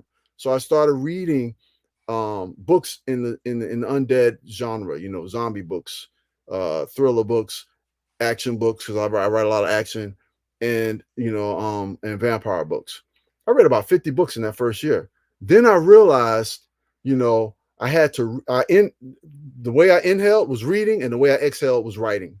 And it went into, I couldn't do one without the other. So I started reading a lot, and once I started reading a lot, my writing became a lot better. I began understanding tropes, and just, Stevens talked about, you kind of start understanding the shape of a story. I started understanding that because not only was I writing a lot of that, but I was reading a lot of that. So I went through a lot of obstacles, finding time, building a schedule, being consistent, writing every day, reading every day. And after I did all of that, I started getting from my submissions stuff back from the rejections. We don't like the narration. I'm like, we don't like the character. I'm like, oh, so I had to learn characterization. I had to learn narration. Once I started doing that consistently over and over, and like David Gerald said, got to about 1 million words, I had jumped a lot of hoops and had overcame a lot of obstacles. And then when I finished that first book and I submitted it, within 3 days, I got my first contract. And they said, we've never offered anyone a contract this fast. But it took a lot of work before then and a lot of obstacles that I had to overcome till I got to that point. Amazing. I still was long winded, but It's all good. Okay, so what is it about writing horror that speaks to you, and how do you use it to explore topics that interest you? We'll start with Well, Jamal this time. well, I mean, to me, if I had to say, comedy and horror kind of are closest to the natural progression, the predominant forces of life, right, in nature, right. So, like for me, I love the truth, and the truth could sometimes be horrifying until you have understanding and acceptance, right. But so, like for me, I think horror just allows you to be honest more than a lot of other mediums. That's what I love about. I love the inherent honesty in horror. I love how in horror how you can use darkness to show light. So like if you want to, a lot of horror movies are actually about the opposite of what they appear to be. A lot of times it's about how you could confront pain and death. The things that we really fear, and how like you can see characters who even succumb to it, who do the wrong thing, but then you always have like the final girl or the final person who attacks the monster or figures out something. So you can see how you can attack your own fears or the own dangers of living. So I think actually like horror, it's a great medium for hope and compassion, ironically. I really feel like if I want to steal hope, if I want people to understand the value of hope in something, I can make a movie or write a script, a horror movie where it seems like there's no hope, so that when you leave the theater, you understand the value of hope because you've experienced what happens if in its absence. You see what I mean? So like, I love horror. I think horror is just a great vehicle for honesty, for fear, to deal with our fears in a safe space, to deal with our own sense of insecurities, our sense of guilt, fear, anger, our passions, You find all of that in the horror genre. And then another great thing about the horror genre is the horror community itself. Of most communities, I feel like it's very welcoming. I feel like it maybe, I could assume that a lot of people are, I can't make assumptions, but a lot of people in the horror community seem to be like they come from places of deep challenge in their youth. And a lot of times it's giving them a deep compassion where they don't really want other people to feel the way they felt. So they write about their pain, or they transmute their pain or their fear into stories that kind of, terrifies people. You share your fears, but it also gives people hope. It allows people to feel seen. It allows people to also share in a terror that they've experienced as well. So I think the empathy is a big part of the horror genre. And if your mission is teaching the world compassion, truth, and courage, I think it's like the best genre for that, in my opinion. Okay, so what about you, Nzondi? What does horror appeal to you? Why does it appeal to you? Again, I'm going to start with something that's very close to me. I raised my boys from when they were 2 and 4 years old, and there were times, in their early childhood when they would, want to do something, and I said no, and they would say, well, "Why not?" And I would say, "Because I said so," and that was the answer. Because I said so. And to me, when you ask this question, it's kind of on the surface level. The reason is, why did you choose horror? Why horror? On the surface level, it's really because it chose me. Horror chose me. Um, I remember one of the first horror movies that I saw was The Howling, and one of the I love first that. books I read, the first novel I ever finished was uh uh um what is it called? The Witches Space. What is it called? Witches Mountain, the Mountain. What is it Which is the called? Eastwick? No, Which the is the Eastwick? Disney Escape to Witch Escape Mountain? to Witch Mountain? Escape the Witch Mountain. Escape the Witch Mountain. That was the very first novel that I read, and I remember watching The Howling, and every time something horrific happened, I laughed. I look back at that now and I say, maybe there's this dark, twisted thing inside of me, or maybe all of my previous lives, had horrific lives, or horrific things happen to them, or they were writers, because it just speaks to me. From the very first time I saw a Frankenstein movie, Creature from the Black Lagoon, very first time I saw Abbott and Costello meets Frankenstein, it just spoke to me. Um, I remember when I was about 8, 9 years old, when we still used to get a milkman. A lot of you who might be watching this don't know what a milkman is, but it was a guy like a postman who would come to your house with a bunch of milk bottles and put it on your front step. And I remember going out to get the milk bottles from mom. We were living in New York, and I saw a lot of blood droplets on the steps, all the way down from the front of the steps, leading to the right, leading to the left, and my mind exploded. I'm like, who did this? Was it like a dog that was, was it like some killer trying to get into someone's house? Like, my mind just opened up, and I really believe that's when, that writing bug got in me, and I started telling stories to my little nieces, ghost stories about the monkey man, not the movie that came out. We had a real monkey man in our neighborhood that lived in the Witch's Path in Elmont, New York. And, it just, horror speaks to me, it lives through me, and now it's my medium in which, I express myself. And the one thing I love about horror is that it deals with fear, and I love exploring how far a person will go when they're afraid. I love that, because Mhm. you can get the most innocent person, but when they are Yeah. afraid, whether they're afraid a child may die, whether they're afraid, they're not going to be able to, take care of the house, whether they're afraid, Mhm. the husband's going to leave them, whatever it may be, the length that they will go through, you know, Like just Death Ground, right? When they're woo, on Death Ground. yes, the desperation that happens out of fear, is just something that just I love to explore and write about that. So I love horror. So, the reason is, why do I love horror? Because I like it. It's like, Okay, so why does horror speak to you, I'm Steve? left. Well, horror speaks to me because there are times when I'm bored and I want to increase my stress level, and other times when I'm really stressed and I want to decrease it. In much the same way that you can take a hyperactive child and give them a little amphetamine, and it actually trips the circuit breaker to calm them down.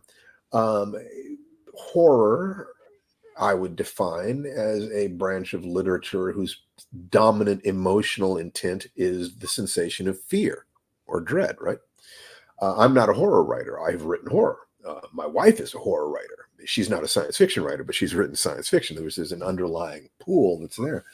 I love horror movies more than I like writing horror, although I will do it.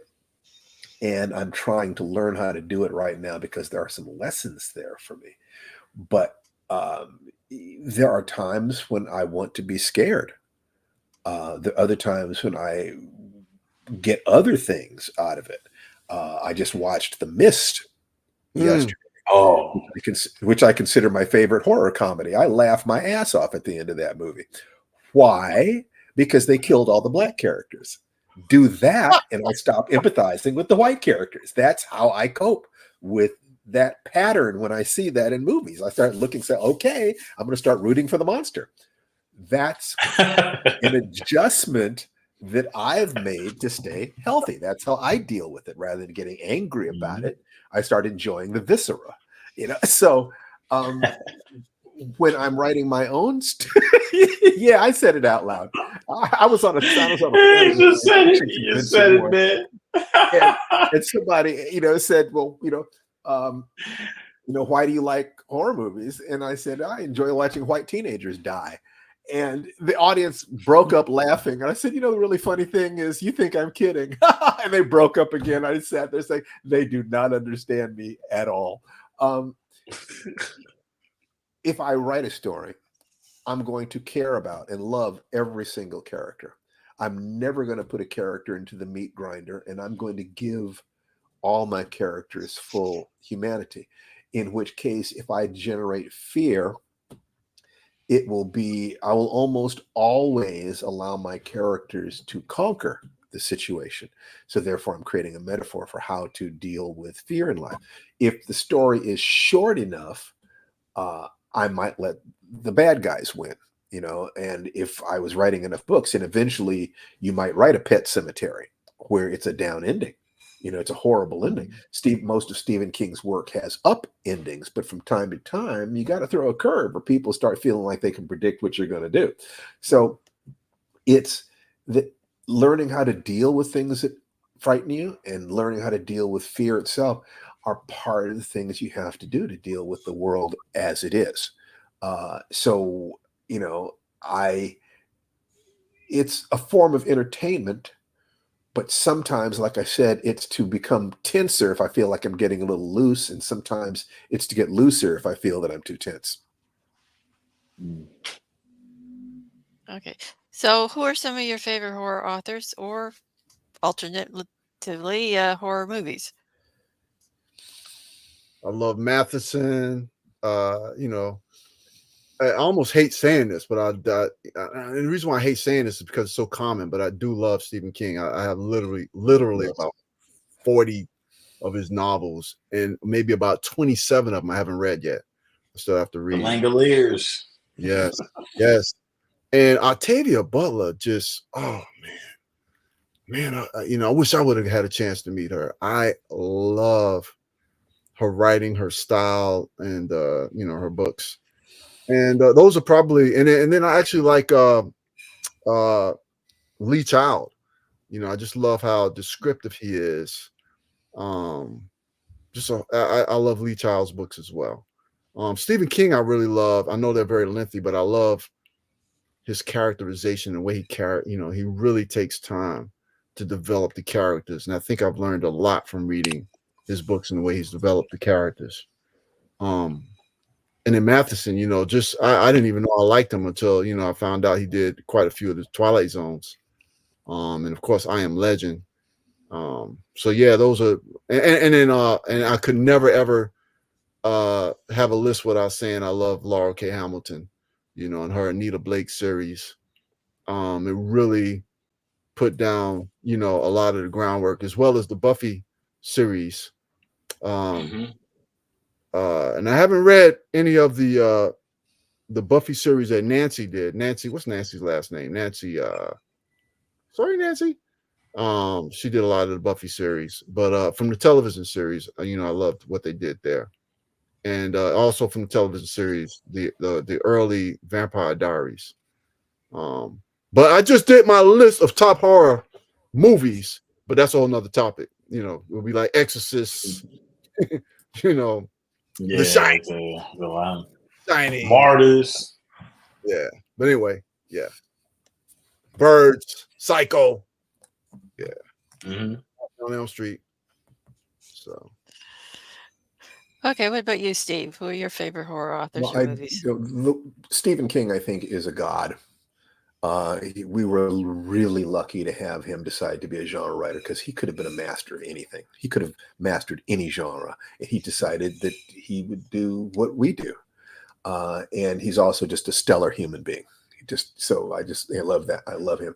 I love Octavia as well. I wanted to make a comment that Octavia, I knew Octavia well. We lived walking distance from each other, and a lot of her work was powered by a very specific set of fears.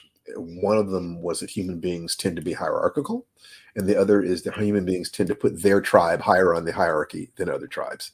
So an awful Yeah. lot of her work stems from that fear that will destroy us. And so she's looking for ways out of that trap in her work. Um, the I liked a lot of early Dean Koontz. I thought was really good, solid workman-like writer, especially like Mr. Murder or Dragon Eyes. Dragon Tears. Yeah. Man, I love Dragon Tears. The audiobook of that, I have listened to that a dozen times on long drives. Edgar Allan Poe, and I loved the fact that H.P. Lovecraft was not kidding. He really did have that level of xenophobia and fear of the unknown and the outsider. So there's a lot of people. When I think about movies, the movies that scared me the most would be the original Night of the Living Dead. I saw that Yes. movie, and I remember looking around the theater, wondering which exit I'd go out of. The people around me turned into zombies. Last House on the Left. I remember the Texas Chainsaw Massacre, and probably the strongest fear reaction I have ever had in a movie was in Alien. yes, The original Alien is a Lovecraftian horror film, It's incredible. dealing with the uncanny, as opposed to, let's say, Aliens, which is an adventure film, which really helped me understand the difference. If something is killing you in the dark, it's horror. If you turn the lights on and it's a Bengal tiger, that's just an adventure story. You're just as dead, but the mind can grasp what is happening. Logic is a bulwark against fear. So you want to keep your readers not quite understanding what's happening, or in the perspective of people who are not prepared to deal with this and can't quite wrap their minds around it. As long as you keep them in that place. And Stephen King said that the reason Lovecraft said, I opened the door and there stood a thing, which were I to describe it would blast your soul, is because if he actually described it, it's not scary anymore. If he said, I opened the door and there stood a 6-foot cockroach, you go, oh my God. Well, at least it wasn't a 7-foot cockroach.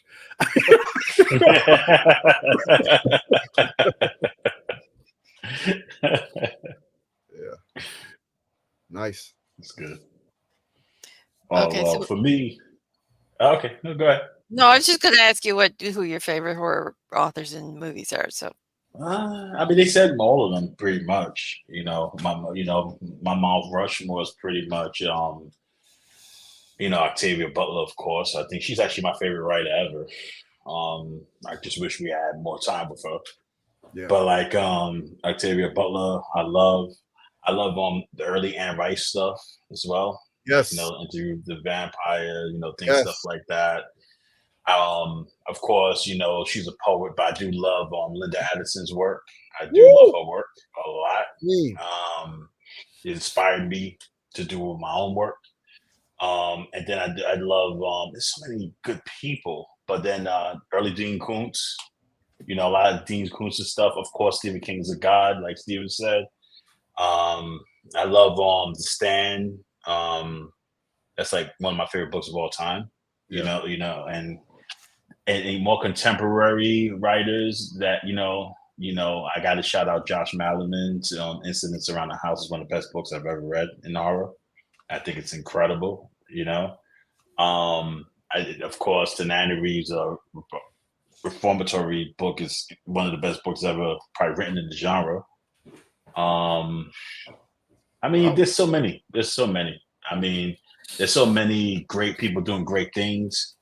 That I'm just like, in the genre of horror, there's so many new voices. There's so many voices that are of color now, which I always find funny because a lot of voices of so a lot of in my white contemporaries writings, I find that there's a monster or a demon or something like that. But now a lot of black people are horror. It's just a white dude who's doing some shit. You know what I'm saying? So a lot of like black horror books is like so rooted to earth and real lived-in experiences. So, there's a lot of people doing great stuff. John Compton, there's a lot of great, these gentlemen over here, of course. I'm big fans of their work, obviously. In terms of movies, I like really dark, sick movies. My favorite horror movie, or maybe top 2 or 3, is Martyrs. I don't know if anybody's seen Martyrs. The original, that movie. There's you before you've seen Martyrs, and then there's you after you've seen Martyrs. And you'll never be the same after that movie. That movie is like, I think that's the most life-changing. extreme film I've ever seen that I would actually recommend to anybody. When did it come out? Yes. I don't know. It's the original. Now they made a remake or something, right? Right, Stephen? Like they did. I never saw it. It's no good. It's no good. Okay, yeah. So the original. But Martyrs. Okay. I would say it's the best movie in the world. I would say like the opposite of what Stephen. It's the best movie I've almost ever seen in my life that I would not recommend for people to watch, only because there's you before you see that movie, and it's you after that movie. And once you see that movie, you can never unsee that movie. 2008. 2008. Yeah, I believed that movie. I believed that the filmmakers had something. Yeah, that movie was incredibly intense. And like that movie is like unforgettable once you see it. You only need to see it once. That's what I loved about it. I do love The Mist. I know you're gonna be mad at me for that, but I love The Mist. Have either of you read the story The Mist though? Have either of you read the story The Mist? Yeah. The short story? Yeah. The short story, yeah. It's a novella. But like I love the movie. I love the change. I love the ending, how they changed the ending from the original. Yeah, it was fantastic. But I started laughing too. I started manically laughing when I saw it. It was hilarious. The ending is funny though. It's so effed up that it's so funny. It's like it's hilarious. Exactly. It's hilarious. It's like the ultimate oops, basically. Oops. Oh well. Oh well. So what you gonna say? So like there's that.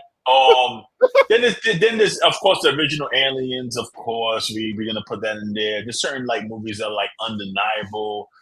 For some reason, when I first saw the first TV, it's gonna sound really funny to y'all, but I was young and when it came out, I was a kid. I thought the TV the TV show the It on TV.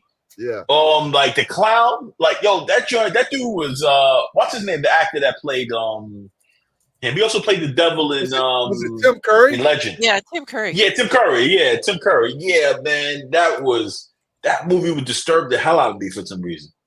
That TV show, but like I have a lot of other ones and stuff too. I can't think of all of them right now, but I just love horror movies in general. How about some of I love the first Texas Chainsaw Massacre is also one of my favorite movies. It's super entertaining. I find it funny as hell. Some of the newer horror movies like World War Z, A Quiet Place, and Hereditary. Like no one ever. Oh yeah. I mean, to me, honestly, I wasn't a big fan of Hereditary. What? Me personally. Yeah, I like Midsummer more. I just did. You know what I'm saying? I just felt like some of the acting in that was like a little over the top for me. It was kind of making me laugh a little bit in Hereditary. Yeah, it Like, was. you know, But what about A Quiet to me, Place? To me, that was like a masterpiece. I love the first A Quiet Place was one of the best theater movie going experiences I probably ever had. Get Out. Oh yeah, Get Out. Get Out is the best horror movie I think in the last maybe 10, 15. There still hasn't been a better horror movie than that movie right now. It's a real example of a masterful creator finding his way. You know, Jordan Peele is doing important work. His stuff is always heartfelt. You know, we had the honor of having a chance to really talk to him about Get Out and Us and Nope. And that stuff is great. Personal as hell. He is not joking. He's really putting himself out there. And Get Out was just magnificent, I thought. Beautiful little movie. Yeah. One of the best movies ever. He said, I think it won the best script of all time or something like that. Like it won the Oscar. One. Yeah, but on the rating of best screenplays, I think it was like number 1 or something like that. You can look it up. I think it's like number 1, like for screenplays or something like that. It's an incredible movie on every single level. And I took some of my white friends to go see it with me. After I saw it, it was the most funniest. Because I'm looking at them. At certain moments, I'll just be staring at them like this. What about Silence of the Lamb? That was terrific. That's not technically a horror movie, but that's one of my favorite movies of all time. I don't know if it's a horror movie or a thriller or what would you call that? Psychological horror? Psychological horror? With powerful horror elements. This woman descends into hell and riddles with the devil to save an innocent life. Yeah. You know, that's a strong piece of work. Did any of you ever watch the TV show they did from the Hannibal? Yeah, my buddy Brian. Fuller. Yeah, that was actually quite an interesting show. Yeah. I'm honestly surprised that it got 3 seasons, but it was really good. Mads Mikkelsen, right? Mads was the plan. He's great. Oh, he's great. Oh yeah, he could just make your blood run cold just by staring. He's great. He's great. But yeah. I mean, I could go on and on, but we love our stories, don't we? Yes, indeed. Okay, and speaking of stories, what's coming up next for you guys? Well, Steve, he got some big stuff to say. Steve, lay the apple down, man. The new Star Wars novel is out this Wednesday or something like that. This Wednesday, Thursday. Nice. So what's it called? What's the title? The Glass Abyss is the title. Mace Windu, The Glass Abyss, and that'll be out this week or next week, and I'm happy about that. And aside from that, just working on various stuff. I've always got a bunch of different stuff going on and other things that are cooking in the back of my head that haven't come to life yet. Yeah. Okay, so what about you, Nzondi? Anything coming up? I'm still working hard on my next novel, New Year's Dead. Feeling really good about it. It's getting there. Got a couple of projects that some short stories and stuff like that, some in anthology that I'm looking forward to working on. Just the book that won the Bram Stoker Award, Mosaic, in 2020. Dan Shaw Productions, who did he did LA Law Reboot, he did the O.J. Simpson versus the People, and a few other projects, took that on, and it's actually been in pre-production or pre-production really for the last 2 years, and we're now kind of finalizing that and to be a TV series. So we'll be able to, we're trying to get that out there, to be a TV series. It's gonna be fun, called Worlds Apart. So we're looking forward to that. So yeah. Cool. Okay, so what about you, Jamal? Anything coming up? Yeah, a whole bunch of stuff. So I have a book with the great and wonderful Linda Addison, called Everything Endless. That's coming out next year, early next year. So I'm super excited about that. It's definitely working with her helped me raise my level to pinnacles that I didn't know I could reach. So I'm excited for that book to come out into the world. We're both really excited about it. And then I also have I'm working on another anthology um, about New York called Charlotte to Gotham. I got some good names and people in that. It's a show that I've been working on, created by Velva Carter. I'm one of I'm one of I am the director of it, um, and that's called Madison Writers. And we've been putting that together. That's going to be coming out pretty soon. Then there's also I have a screening on the 18th of December at the illustrious Chelsea Film Festival for a TV show that I'm putting out. We're having our world premiere called Typecast, and that one is cool. It's about an interracial couple of actors trying to make it in New York City, and you know every step they take is a disaster towards nirvana. So it's a fun show where we get to talk about a lot of the things and the divide in the country, and find common ground through comedy and love, actually.